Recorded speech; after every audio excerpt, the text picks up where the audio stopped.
दरबार में उस दिन कोई शंख नहीं बजा था, कोई नगाड़ा नहीं गूंजा था, फिर भी पूरे मालवा को लग रहा था कि कुछ बदल रहा है। बदलाव की आवाज़ हमेशा तेज नहीं होती, कभी कभी वो मुस्कान बनकर फैलती है, और मालवा में इन दिनों मुस्कान बहुत फैल रही थी।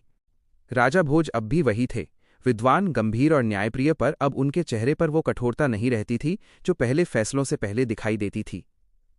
लोग कहते थे, राजा अब निर्णय लेने से पहले सांस लेते हैं, और ये सांस लेना उन्हें सिखाया था गंगू तेली ने।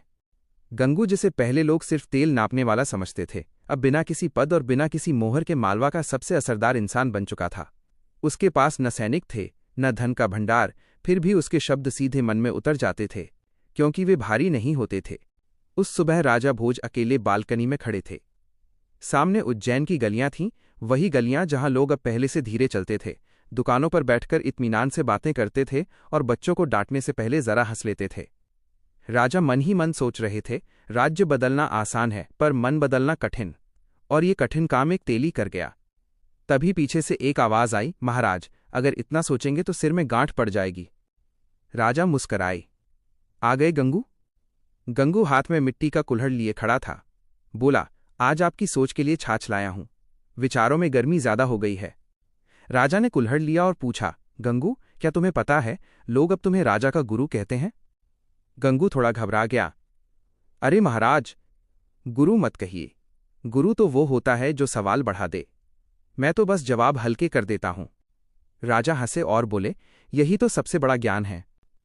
लेकिन हर बदलाव के साथ विरोध भी आता है। मालवा में कुछ चेहरे अब भी खिंचे रहते थे। उनमें से एक थे सेठ भैरव दास, धनवान, चालाक और हमेशा हड़बड़ी में रहने वाले। उन्हें लगता था कि समय को दौड़ाया जा सकता है। एक दिन वे सीधे दरबार पहुंचे। महाराज, ये नया तरीका व्यापार को मार रहा है। लोग बैठते हैं, बातें करते हैं, पर खरीद कम करते हैं। राजा भोज ने शांति से पूछा, नुकसान कितना हुआ सेठ जी? सेठ अटक गए। असल में मुनाफा तो उतना ही है, पर गंगू ने बीच में टोक दिया, पर चैन कम हो गया है ना सेठ जी? जल्दी में जो मजा था वो चला गया। पूरा दरबार हंस पड़ा। राजा भोज ने आदेश दिया, गंगू, आज सेठ को अपने साथ ले जाओ। गंगू सेठ को अपनी दुकान पर नहीं, बल्कि नदी किनारे ले गया, जहां कुछ बूढ़े धूप सेंक रहे थे और एक बच्चा मिट्टी पर लकीरें खींच रहा था। सेठ बेचैन थे, यहां तो कुछ हो ही नहीं रहा। गंगू बोला, यही तो हो रहा है सेठ जी।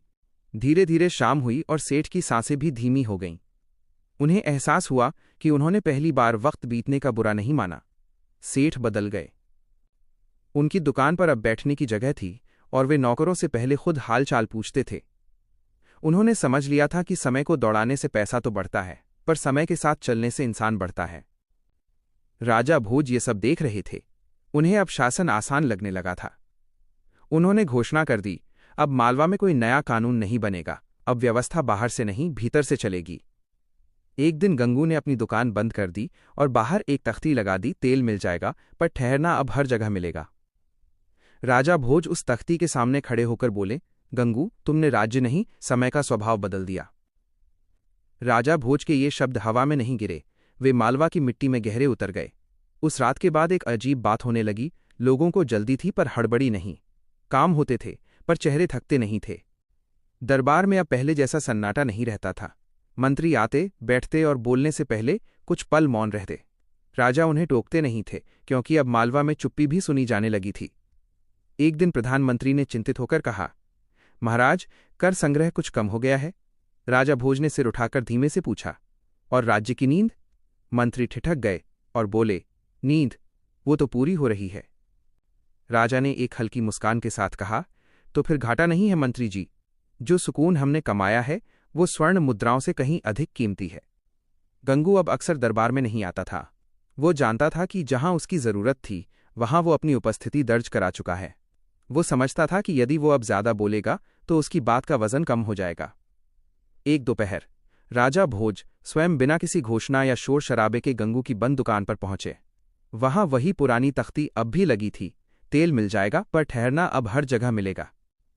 राजा देर तक उस तख्ती को निहारते रहे और फिर साधारण मनुष्य की भांति वहीं जमीन पर बैठ गए। गंगू उन्हें देखकर चौंक गया। महाराज, आप यहां नीचे क्यों?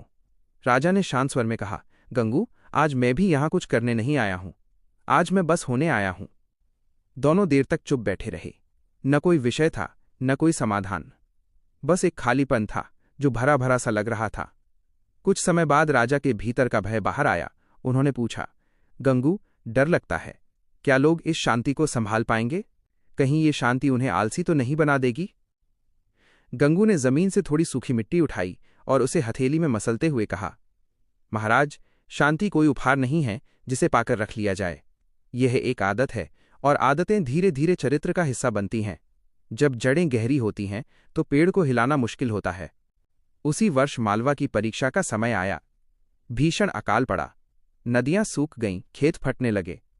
पर ताज्जुब की बात यह थी कि कहीं अफरा तफरी नहीं मची, न कहीं लूटपाट हुई, न कहीं हाहाकार।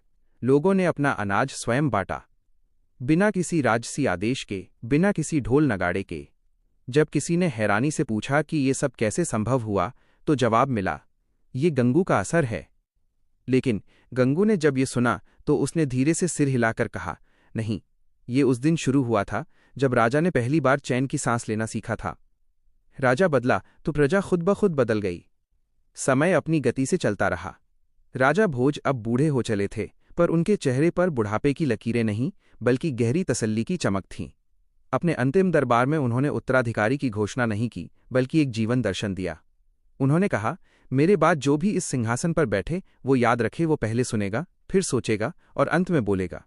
शासन तलवार से नहीं, समझदारी और ठहराव से चलता है। इतिहासकारों ने बाद में लिखा कि राजा भोज का शासन स्वर्ण युग था, पर मालवा की साधारण जनता ने कुछ और ही महसूस किया। वे कहते थे, वह दौर था जब समय हमें डराता नहीं था।